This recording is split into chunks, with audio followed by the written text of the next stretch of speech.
We can start. Good morning, everybody. Everybody like to take us their seats. Welcome to the opening press conference of ESMO 22.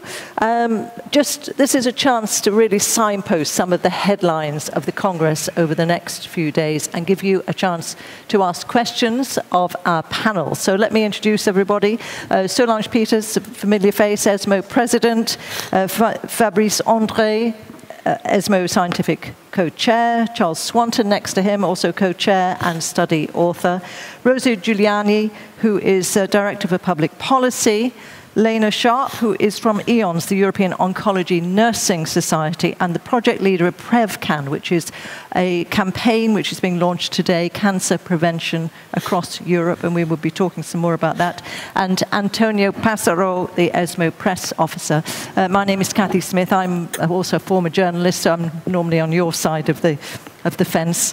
I think really there is one fil rouge, if you like, one kind of connecting thread that goes through quite a lot of the sessions and the discussions that are happening at the Congress, and that is sustainability. And that's a sort of a small word that can mean many things. So Solange, what do we mean by sustainability? We're talking about sustainability of health services, I presume. Yeah, it's a very important question. I think you define by sustainability a process or an event, a phenomenon, something that you feel important, essential, of high quality, and you want to maintain. And this is the definition of sustainability. So thinking about the healthcare, the health system, you could imagine in oncology, for example, seeing the obvious rise in cancer cases, is how can we make sure that the process that we find, of course, essential of caring for these patients can be maintained.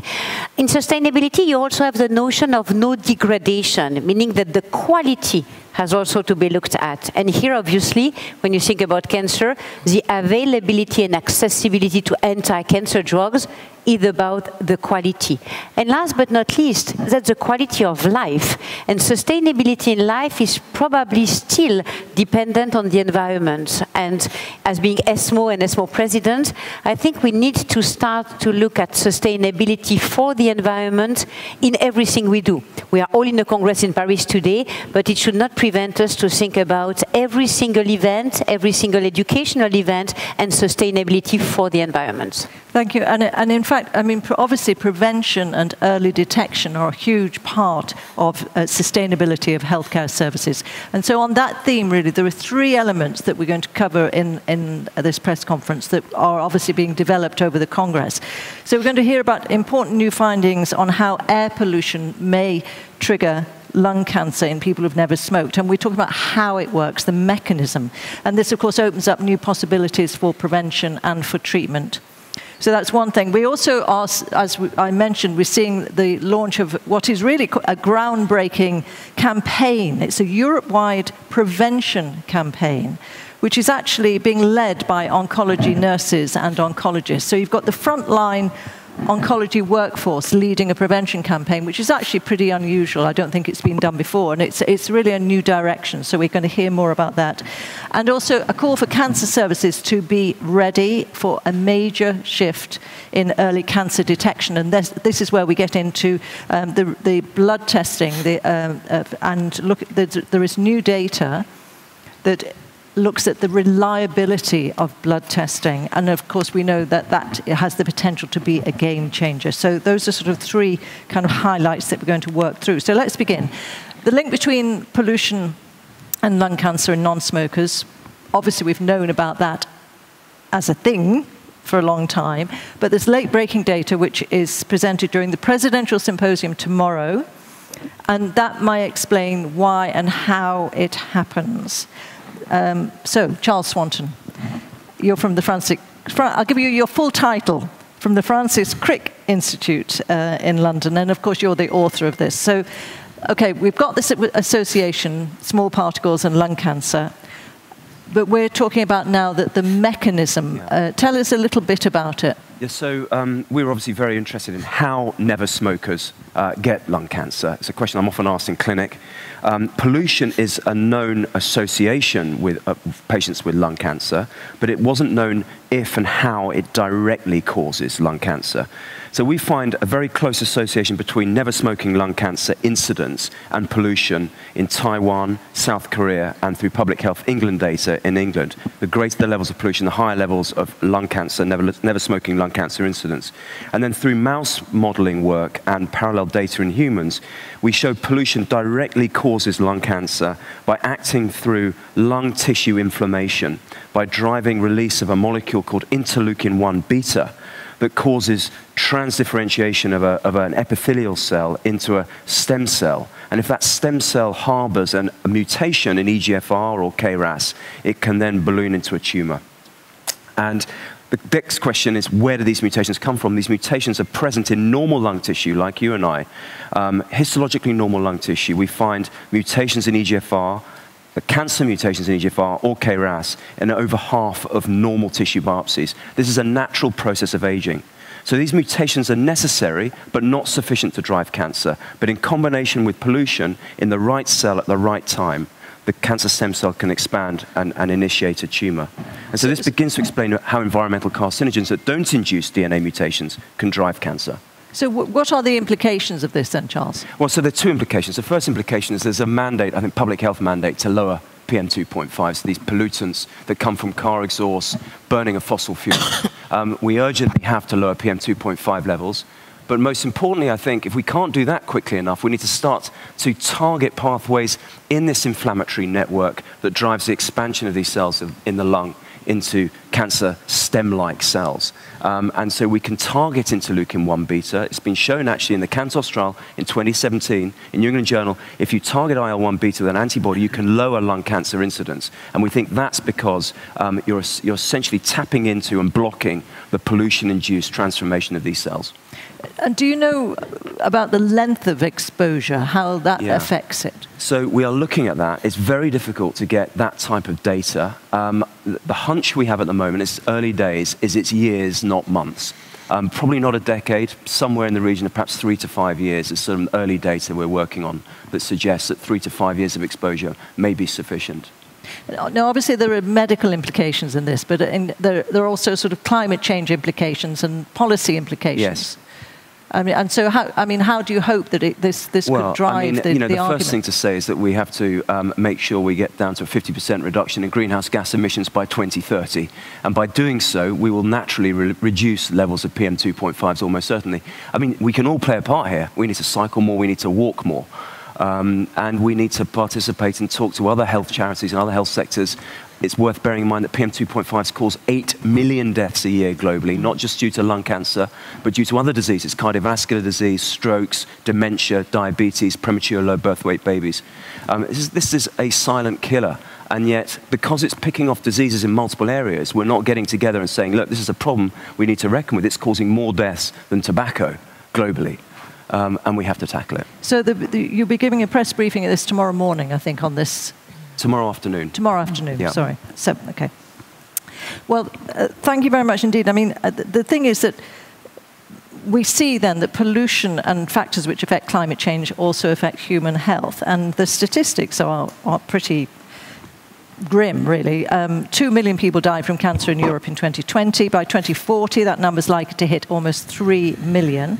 And the WHO says that the most cost-effective long-term strategy for the control of cancer is prevention. So in fact, that's why ESMO really is talking about stepping in and playing a role of research-based prevention. So I want to bring in Rosa Giuliani here from the Clatterbridge Cancer Centre in Liverpool, Director for Public Policy. So tell us more about it, Rosa. Why this? Is it a change of direction to be concentrating on I wouldn't prevention? say that there is a change in direction. There is a complementing the work that and the vision that ESMO actually has had in the past few years. So the ESMO blueprint to tackle cancer, with the ESMO blueprint to tackle cancer, it was made very clear that if we want to succeed, we need to develop a clear plan for intervention, addressing prevention, primary and secondary prevention, continuing to offering the optimal care for those cancers that unfortunately cannot be prevented, and supporting in the adequate way survivorship. If we focus only on one of these areas and neglecting the others, this will lead us to failure. So we don't want that. So there is the need to have really to keep having this broader view. I just wanted to make a few points why maybe the ESMO action with respect to prevention may be more visible now. We need to acknowledge that as healthcare professionals, we are fully trained to treat cancer. This has been the historical position. However, it is true that for many of us, the knowledge on prevention is lacking. So that's why ESMO has started and is developing the full educational material that will empower healthcare professionals and will equip them with the knowledge with respect to preventive measure to pass the right message to patients and more in general to the general population. So this is education. The second important point is about research. We just heard some very interesting data. In the era of precision medicine, we need to think in a different way. We need to think of precision prevention. So implement what we got with new data that are coming, and ESMO is clearly a leader in the generation of scientific data to be implemented then in pragmatic action. Then the other point is implementation. You mentioned that we come from a very stressful times for so many reasons. Healthcare professionals in primary, secondary and tertiary care are struggling already to provide the level of care that is necessary. We need to be sure that with the implementation and with the intensification of the preventive measure, infrastructure and workforce will be adequate to respond to the action that we envisage. And then I would say as professionals, we need to lead by example. So start, giving the example, and this is linked to what has been already hinted in doing ourselves, starting to do ourselves whatever we can in our daily practice and life. Well, and that leads me on to the campaign that we're talking about today, because I mean normally prevention campaigns are led by policymakers, I suppose, but when we hear about that sort of ticking time bomb and the statistics on cancer, then this is why the frontline oncology workforce has decided to launch this campaign today to increase awareness on cancer prevention and also to provide healthcare professionals with a toolkit to communicate the importance of cancer prevention. So it's called PrevCan, Cancer Prevention Across Europe. And leading the project, Dr. Lena Sharp from the Regional Cancer Centre of Stockholm, and also from EONS. So Lena, tell us about this campaign. What form is it going to take? Well, it's a full-year campaign. It's going to be going on for 12 months, starting in October, and we're launching it today. And it's based on the European Code Against Cancer, which is 12 recommendations based on research, how you can reduce the risk for cancer. So it will be covering one recommendation per month, started with smoking, which is still one of the most important risk factors in October. And so who are you going to target, though, specifically? Well, this is a really wide campaign. That's one of the challenges. We are targeting the general public, but particularly vulnerable group. That is groups that we know that can be difficult to reach with health promotion and advice about lifestyle. So we're actually currently within EONS doing a study right now where we're collecting data from these vulnerable groups across Europe to learn more.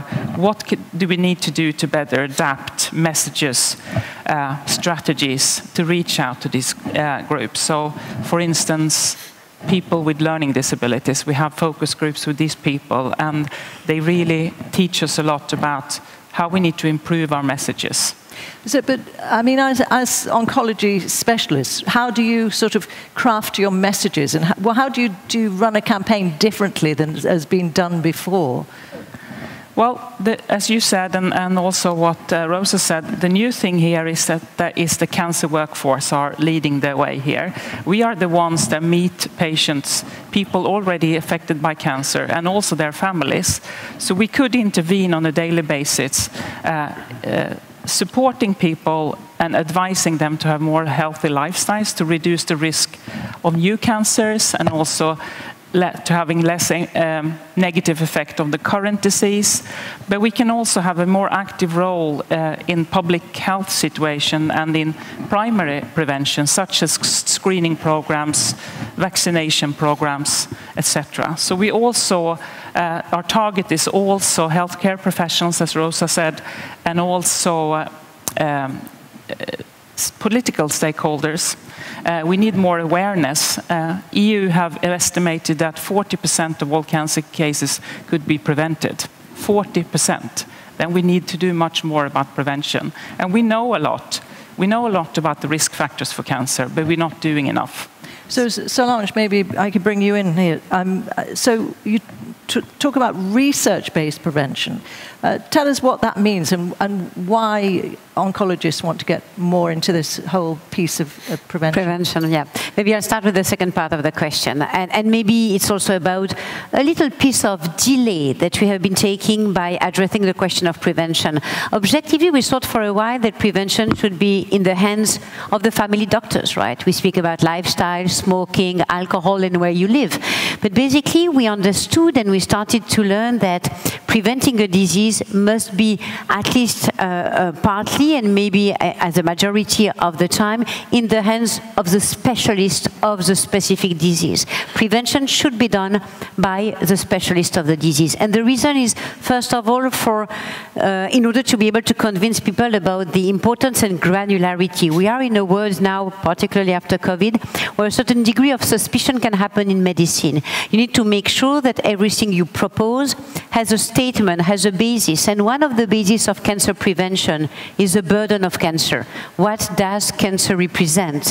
What does cancer represent in terms not only on death and I would say loss of years of life, but also in terms of everything which is sustainability for a society and healthcare systems in general. So trying to give back to the oncologists this message that prevention is part of the oncology care, because oncology and the discipline is in danger is very important. Research is a second argument, right? Beyond convincing and giving the granularity of the data and the science needs more data. And if you think about lung cancer, for example, when we start to promote, at least to advertise for screening using scanners or CT scans, we are far from understanding everything. At some point, we would be able to look in the blood, we would be able to look maybe, I don't know, in any other bronchi, saliva, some other ways to be more precise, accurate, because there's nothing worse than having doubts about a potential cancer. So, I mean, all the screening methodologies we use now are still not perfect, far from being perfect. And we need to make them more accurate, more, I would say, accurate in making categories of risk and no risk. And this can only happen through science. And this science can only happen in the oncology cancer world. Right, okay. Well, very interesting. And obviously there will be more about the whole campaign in the session on Sunday morning? Yeah. Yeah, okay. And of course you can ask questions later on. So, let's move on now, because as well as prevention, early detection is vital if we're talking about sustainability. And we've heard a lot recently about multi-cancer early detection blood tests.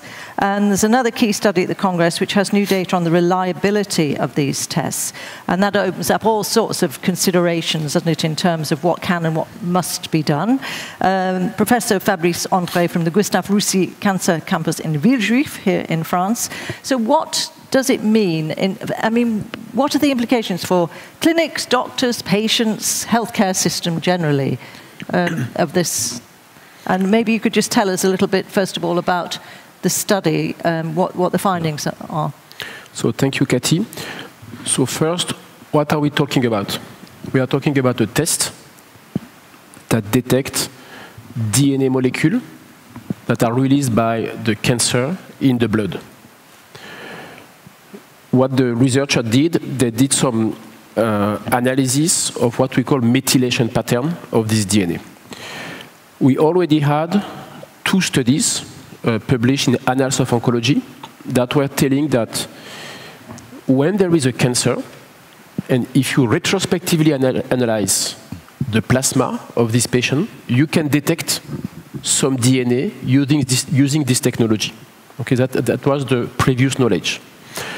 Now we have this study that is very different because it's a prospective study, meaning in 6,000 of participants who do not have cancer, the researcher perform a blood test and they can detect that in 1% of the participants, they can detect a signal that maybe there is a cancer. And for around 40% of them, they indeed detect a cancer. So why is it important? Because it's one of the very first studies where the detection of the cancer DNA in the blood has allowed to detect cancer at early stage. So we are not saying this study is transformative or show clinical utility, but you know, there are always landmarks in the history of medicine. And this study is really one of the very first where we have detected cancer using a blood test. Then, as you mentioned, what are the implications? So we are here to discuss long-term vision. If this test works in the future, and this and other, because there are many people working on this question, the implication is that we are going to detect some cancer at earlier stage. That is absolutely good news for patients, but that has some implication for healthcare infrastructure. Example, today, most of the patients with pancreatic cancer have metastatic disease. It seems that this kind of tests can really detect high number of patients with early stage pancreatic cancer. Very good news for this patient, but most of the cancer centers in the world are not fully equipped to scale up the number of surgery for early stage pancreatic cancer. So I think the signal we want to deliver here is that with this landmark study, there is really a need for a wake-up call for hospitals to see what will happen in 10 years and start, you know, training fellow, changing infrastructure, etc. Because if tomorrow we have, I don't know, several hundred of patients more with early stage pancreatic cancer, well, we need to have changed the infrastructure to treat them. What I mean here is that a test itself is useless if the downstream clinical infrastructure has not been adapted to it. I mean, when you see that the sort of headlines, because obviously it's been written about a lot, saying that it could stop 1 in 10 cancer deaths, the Holy Grail child could save 16,000 lives a year. This is in the National Health Service in Britain. But is it really going to be a game changer? And do you think these new statistics are backing that up? Well, so there are ongoing comparative trials that will tell us what is the magnitude of benefit associated with this test. So far, what we are saying here is that for one of the very first time, doing a test prospectively to patients led to the detection of cancer. This is where we are. We cannot anticipate what will be the magnitude. Is it clinically useful? Nevertheless, everybody in the community should know that if this happens, they will have to dramatically change their clinical infrastructure. So that's really the call out that yes. The people have got to be ready for this. So it's very, very, very interesting. And so we can see that the sort of this attention to prevention and to early detection is a big, big part of the future. All based on rigorous research, of course. So, Charles Swanton, what does it actually take then to have basic research become treatment for patients? Because that's what people want to know. Yeah, indeed. I think the one word that would sum that up is patience, as in patience with a C, time. You know, ESMO 22 is a celebration, really, of the collaboration between basic scientists and healthcare professionals to advance care for our patients. And these breakthroughs come over 5 decades, a long-term investment in what we call discovery or basic science, the cell biology of nature, in essence. And breakthroughs come from unexpected quarters and investments in areas of science that aren't traditionally thought to be associated with cancer at all. So if you take some of the breakthroughs that are going to be discussed over the next few days, you know, they've come from, I mean, the reason we're all here today, for instance, is because Catalina Carrico showed that you could put pseudouridine into mRNA vaccines and develop effective COVID vaccines 20 years later. She didn't know at the time that's what she'd be doing, but we're here because of her basic fundamental research in the 90s. We've seen breakthroughs come from biological areas studying worms, yeast, bacteria, plant biology, RNA that has generated insights into RNA interference, CRISPR-Cas9, these molecular scissors from microbial genetics. And of course, our understanding of the cell cycle machinery derived from yeast biology, single-cell brewer's yeast biology. Nurse Hartwell and Tim Hunt in their Nobel Prize discovered cyclin CDKs that have led to CDK inhibitors that colleagues like Fabrice and André use every day now in clinical practice. But this took 30 or 40 years of painstaking science all the way through from the bench to the bedside. And so we need our funders to recognize that and invest early and sustained investment in discovery research to generate the medicines of the future that could be 4 decades away, and not restrict science to simply studying cancer biology, but to study all of biology in nature to generate medicines of the future. So a lot more investment needed. That's clearly the message there. So Fabrice, take us through some of the research highlights that we are going to be seeing here that are getting closer to being actually treatment opportunities in the next few days. What are we going to see that patients are going to be able to see soon? Thank you, Cathy. So first, before going to some of the key points of the conference, I just want to really reinforce what Charlie just said, and we never discussed about that, is, you know, behind clinical advances, there is basic science, and behind basic science, there is philanthropy and public funding.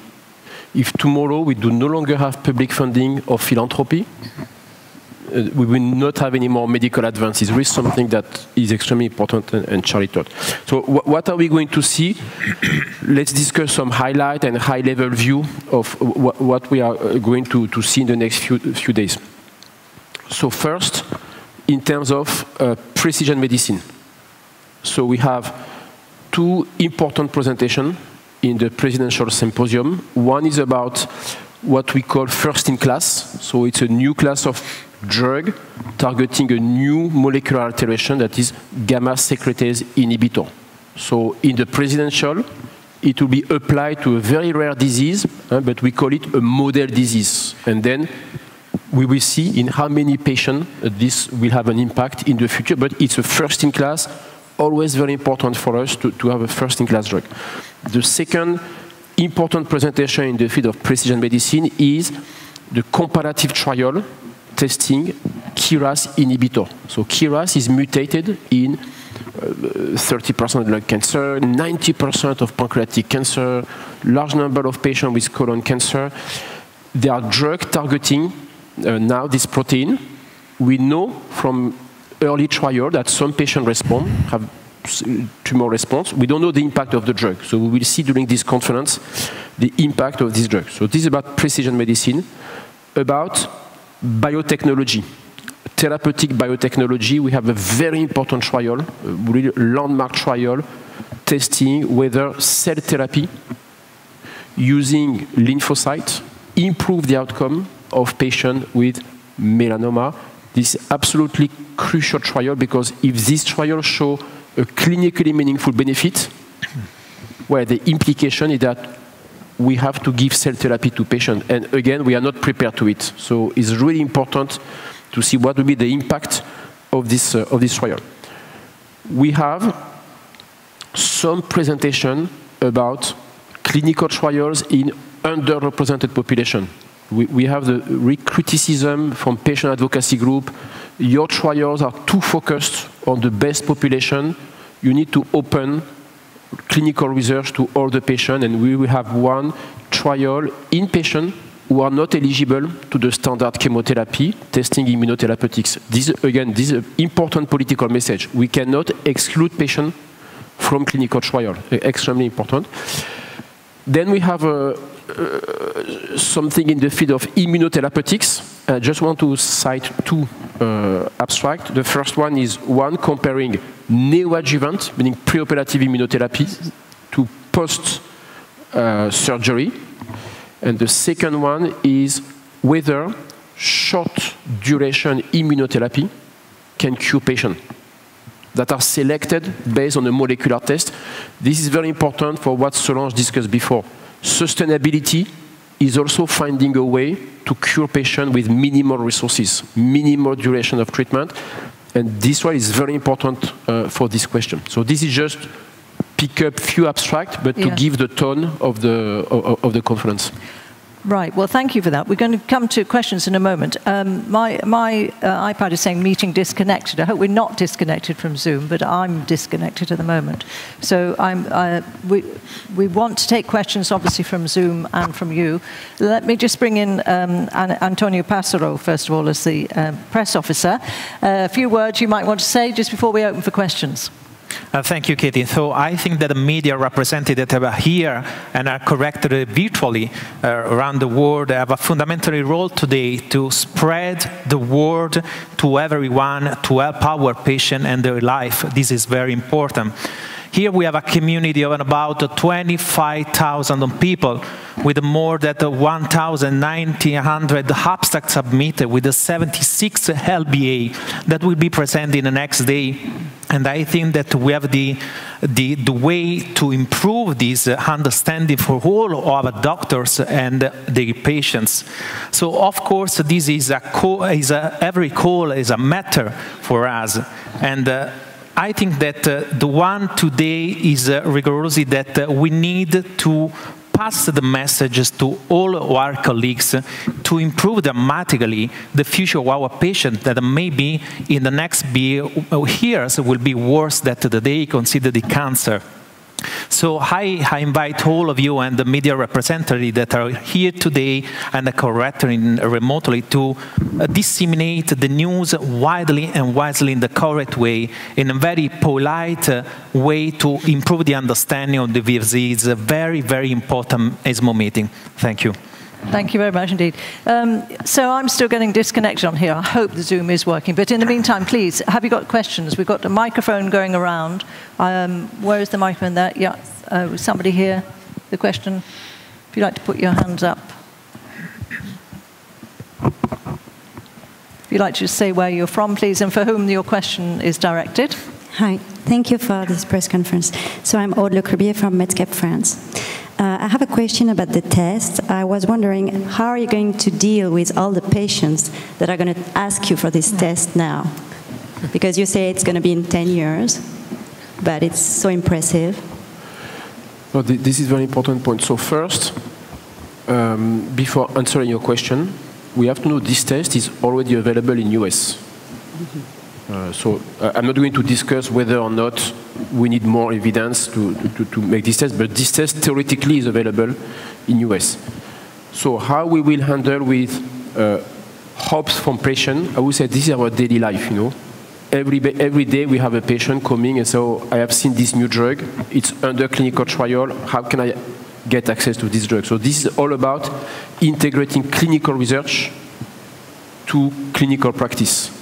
The point you are mentioning is a little bit more difficult because we are used to it in the field, for patients with metastatic cancer who need new drugs. Here, it's something different because it's everyone tomorrow who can ask this test. So this is why, to answer your question, and as Solange mentioned that, more and more structure of prevention are being developed, and what is extremely important is really that general practitioner or application quantify the risk of cancer. Because we all know that if someone has a very low risk of cancer, the impact of this kind of device is going to be minimal. If someone has 20%, 30% risk of cancer, well, now we have to invent and to implement the pathway of care that will integrate this test. But it's not the test alone that we solve the issues. It's about implementing pathway of care, new clinical structure for patients with high risk of cancer. There's maybe just one word to complete here, which is very dear to me. The first thing is, remember that for this topic, which is a very, very specific scientific topic, I think the scientific community has to agree upon this should or not today be made available as a prevention tool in the general population. Because as Fabrice was telling, remember that half of the positive don't have cancer, so it's a management per se, anxiety and so on. And the second thing which is important is there are many other tests being developed. So are we ready to go with all the ups and downs and the hiccups which can happen? The scientific community has to make a statement about it, which will happen in the next months. But the most important to me is, would it be the case our political environment, ESMO, societies, and all the stakeholders have to make sure that it is balanced and distributed. It's equally distributed, because the US picture is a very good one. If you can afford, you can have. Even if you don't know really if it's justified to do, you can do. But the problem is in Europe, we still have this strict policy, or at least we try to promote that there's no out-of-pocket cost, and there is an equal distribution of high-quality care. And I think with everything which happens now in Europe and after COVID, that's the main point in everything we do. Would it be useful? The second step is to make it available in an equal manner to all the European citizens wherever you live. And this is maybe the most difficult step to me. The science will make its job. The politics are the most difficult part. And maybe if I can add just two very quick points, Cathy. First, this test is not the universal solution for early cancer detection. Remember, it's only 30% of cancer that are detected. The second point, if we go beyond this test, so let's not focus on this test, but general, we have a problem in Europe about reimbursement of biological tests and precision medicine. This is a huge problem. You know, it's so it's just to introduce this question in case you want to investigate further. And if you want an additional layer of complexity, what we call treatments have usually a very strong legal, I would say, background and root in every country. Prevention is very often another wallet, another pot, another legal context, because prevention is when you don't have the disease. So this is even more complex usually. Thank you. Thank you. Did you want to come in, Charles? No. Anyone else with a question? And of course, anyone on Zoom, use the little hand on Zoom, and we can see whether you've got a question. Anyone else? I mean, obviously, if you want individual interviews, then you are welcome to contact the press office team, and they will set up individual interviews. Maybe I could ask Lena a question. Just so tell us a little bit more how this campaign works. I mean, you're taking a theme a month, and it's tied in with the European Cancer Prevention Campaign. Yeah. Well, we have over 50 organizations and network alongside us as campaign partners, and they decide themselves in their countries what kind of activities they want to be involved in. So there's social media activities, but there's also activities on hospitals, on universities. So it varies between the countries and between organizations what they want to, how they want to tailor and target this specific risk factor. But we want to make as much buzz as possible through this year about cancer prevention. And as both Solange and Rosa said, doctors and nurses are very trusted professions. We are used to talking to people about very difficult things, life and death. And to make healthy choices, we all who tried know that it's very difficult to change your lifestyle, but we need support. So that's why we see that it's the right way for us to lead this campaign, but we need everybody else on board as well, like political stakeholders. The system needs to be there for individuals to make it easy to make healthy choices, attending screenings, taking the vaccines, etc. So it's complex. Yeah. Question here. I'm not sure those microphones are working. We've got the microphone coming to you here. Sorry. Thank you. For Dr. André, you mentioned 4 trials in precision medicine that are important, and I don't think those are included in the press conferences. the benefit of the new gamma secretase inhibitor, the cell therapy with leukocytes. I don't think, and the two immunotherapy ones you mentioned, I don't think they're covered in the press conferences. Could you give us the abstract numbers for those? So you want the abstract number, right? So I think maybe we can. Yeah, do you want to do that afterwards? Yeah, maybe we can do it after the press. Any other questions? Yeah. Hi, Annette Brindle from BioWorld. Thanks for putting on this press conference for us. I have a question about the KRAS trials. And I don't know whether this is one of the trials you were referencing, but there is some immunotherapy trials going on with KRAS now. And I feel like KRAS, like for a long time, it was this undruggable poster child, and then it was the poster child for what you can do if you're really good with chemistry.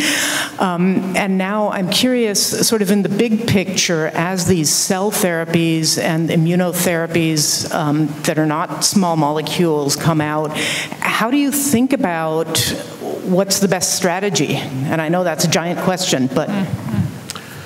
So what I say, because a lot of us go answer, but you want to answer, Solange, or I can answer?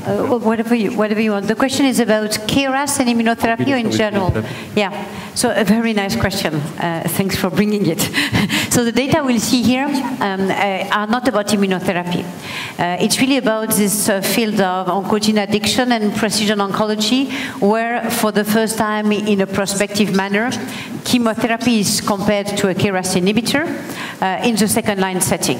So meaning that you compare the oldest chemo, and a chemo we don't like, by the way, docetaxel, to a new targeted agent, and the idea is to potentially keep the chemo for later lines of treatment. So no immuno here. But you're right, KRAS is a kind of an exception in lung cancer among many oncogenes, EGFR, ALK, ROS, RET, BRAF, HER2, all the series of oncogenes that you usually find in non-smokers. KRAS is found in smokers. And usually KRAS is way more susceptible, KRAS diseases are way more susceptible to immunotherapy. And that's probably why this drug is positioned in second line, this specific inhibitor. Because in front line, you still have immunotherapy. You have immunotherapy alone, or you have immunotherapy chemo, but immuno remains the frontline strategy for KRAS, because exceptionally it is an oncogene addicted which is very sensitive to immuno. So the next question, you're right, is do these agents combine with immunotherapy? Well, in general, it's difficult to combine with immunotherapy. All targeted therapy we've been seeing in lung cancer are difficult to combine. So we have now in the clinic probably 6 or 7 advanced KRAS inhibitors being evaluated. They all combine differently probably with immunotherapy. So we have very early data telling that combination is difficult.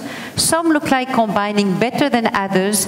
The one we will discuss today has been presenting to be combined with immunotherapy at the World Lung Conference in Vienna 1 month ago, but you had to reduce the dose of this drug because of liver toxicities. Some others might be combined full dose, but we still wait for large group of patients and strong data.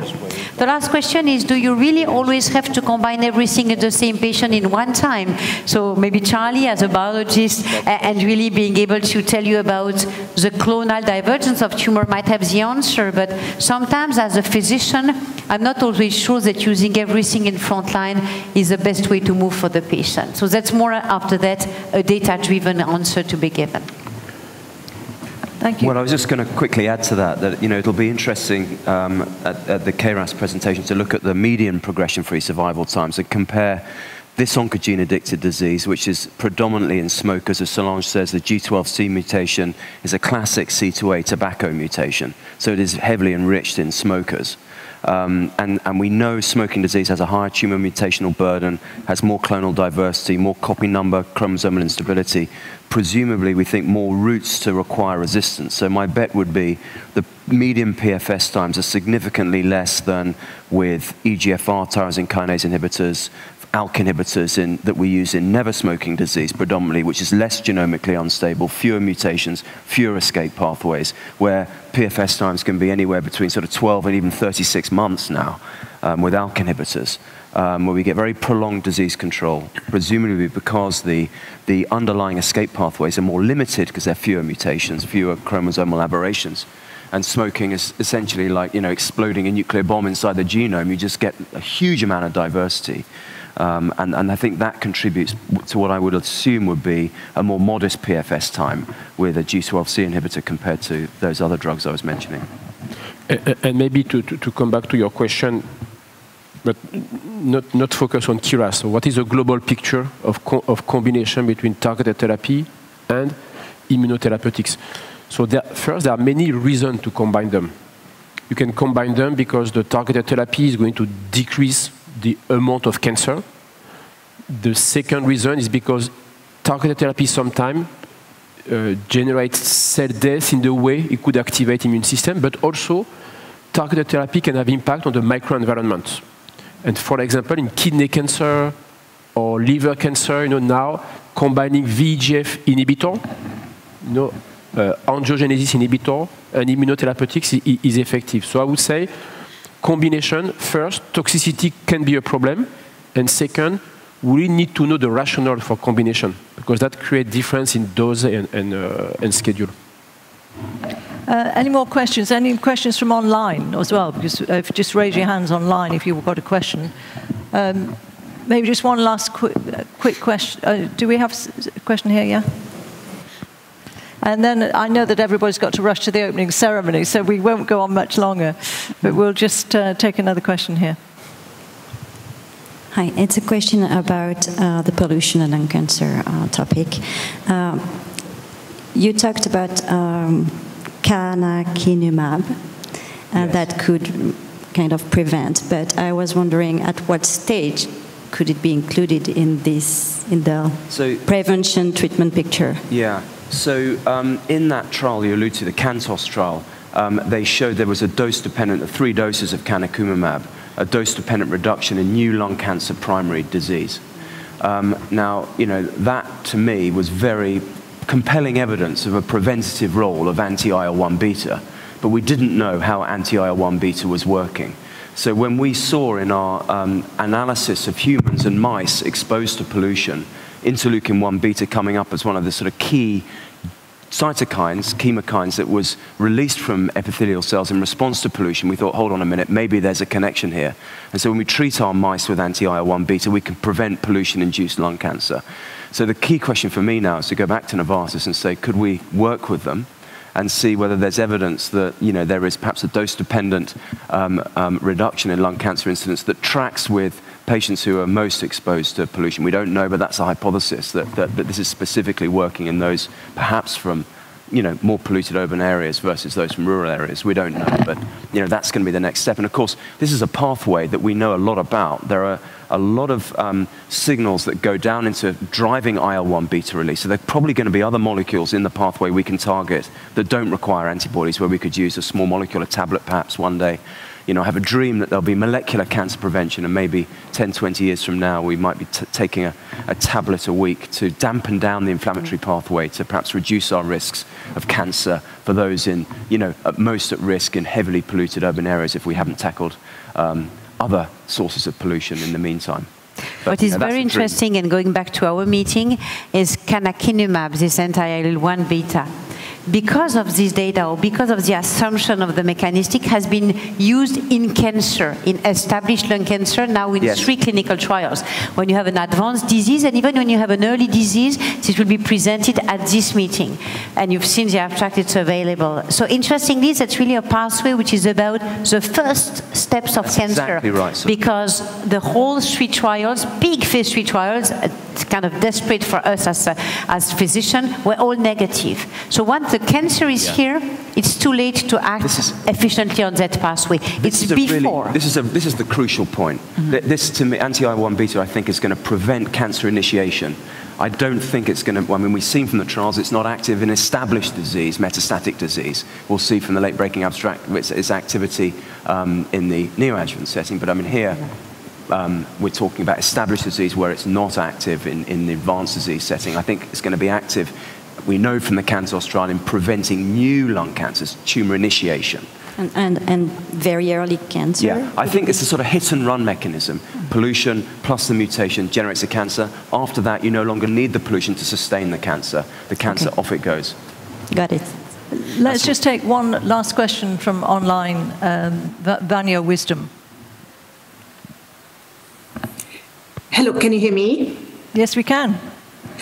Right. My question is regarding... which organisation? Pardon, Vanya Wisdom from the Lancet in London, UK. My question is regarding prevention. I think clearly prevention is a key area for cancer control.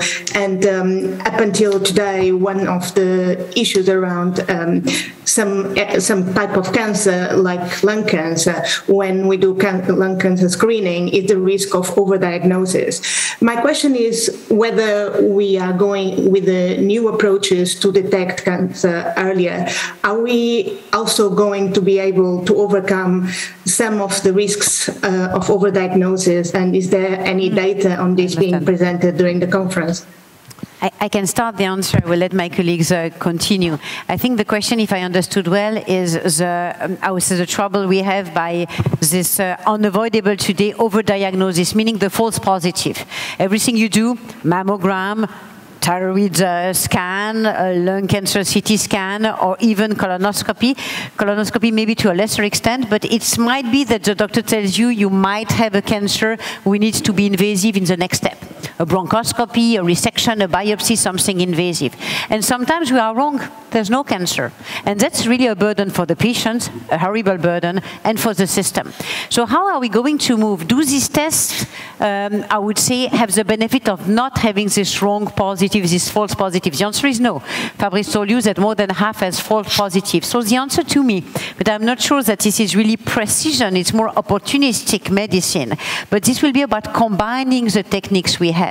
The idea in lung cancer, which is my discipline, will be to do a CT scan, but to have something in the biology which will, at the end of the statistical assumption, reduce the numbers of false positive, because you will need the conjunction of positivity, positive plus positive, to be invasive and to go further down the road.